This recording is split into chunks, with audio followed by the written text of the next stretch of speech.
मी आज माझ्या नवीन पुस्तकाबद्दल सांगणार आहे। पुस्तकाचं नाव आहे सुरकी आणि तिरकी।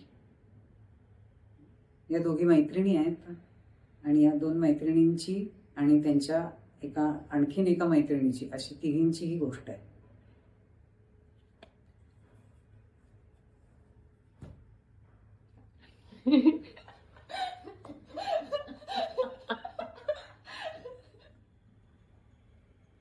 दोन मैत्रिणी आहेत, एकीचं नाव आहे सुरकी, एकीचं नाव आहे तिरकी आणि दोघी एकाच शाळेत शिकतात, एकाच वर्गात शिकतात, एकाच गावात अर्थातच राहतात।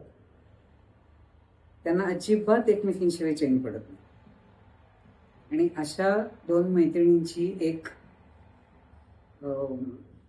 काय म्हणता येईल ज्याला एका अवघड दिवसाची गोष्ट आहे।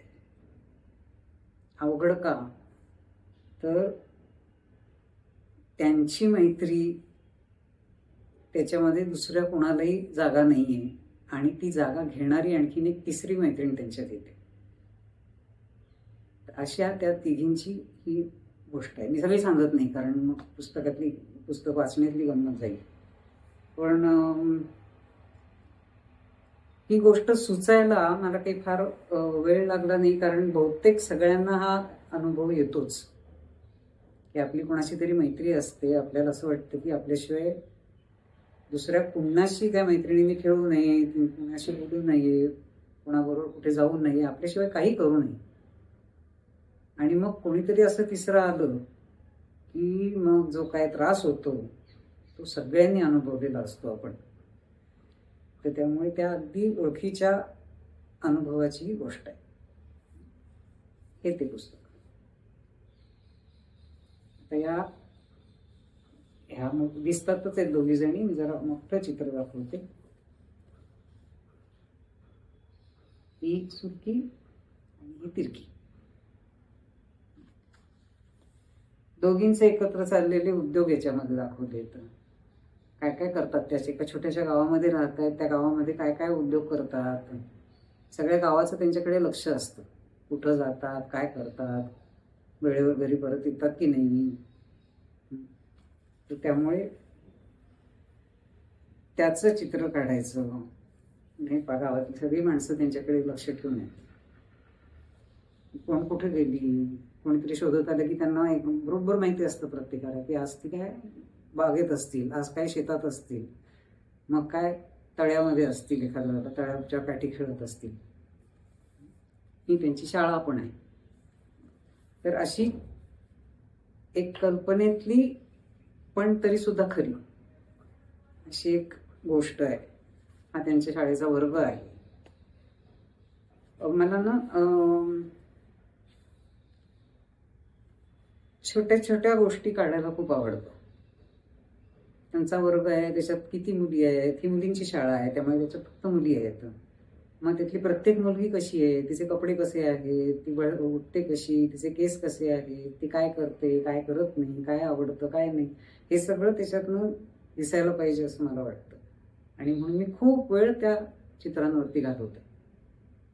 त्यांच्या कपड्यांचे रंग ठरवते, त्यांनी कुठल्या कापडाचा फ्रॉक घातला असेल किंवा शर्ट घातला असेल, त्यांचे केस कसे बांधलेले असतील, या सगळ्याकडे मला खूप लक्ष देऊन काम करायला आवडतं। तर त्यामुळे तुमच्या लक्षात येईल की यातल्या प्रत्येक मुलीची एक गोष्ट होऊ शकते। आणखी आत्तापुरती ती फक्त सुरकी आणि तिरकीची गोष्ट आहे आणि ही त्यांची आलेली तिसरी नवी मैत्रीण।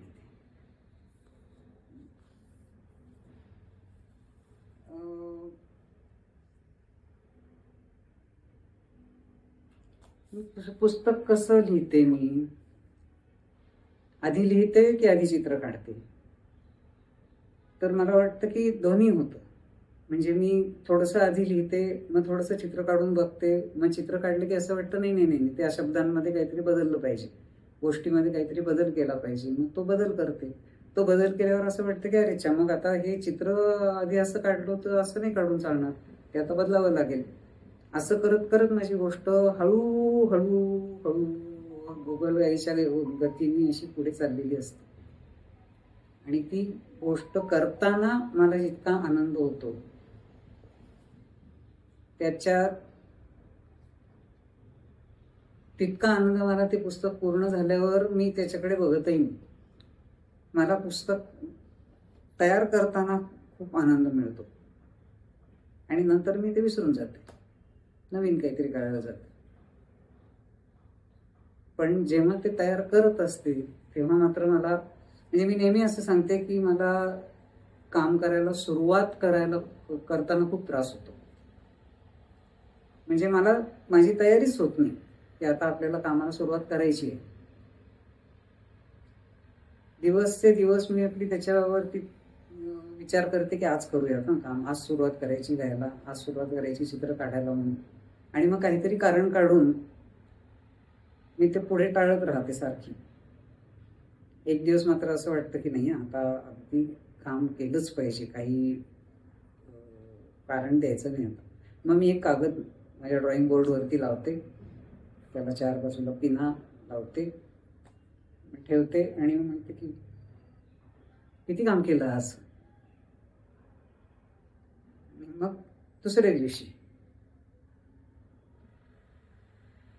असं करत करत मग त्या कागदाभोवती 4 दिवस फिरत राहायचं मांजरासारखं.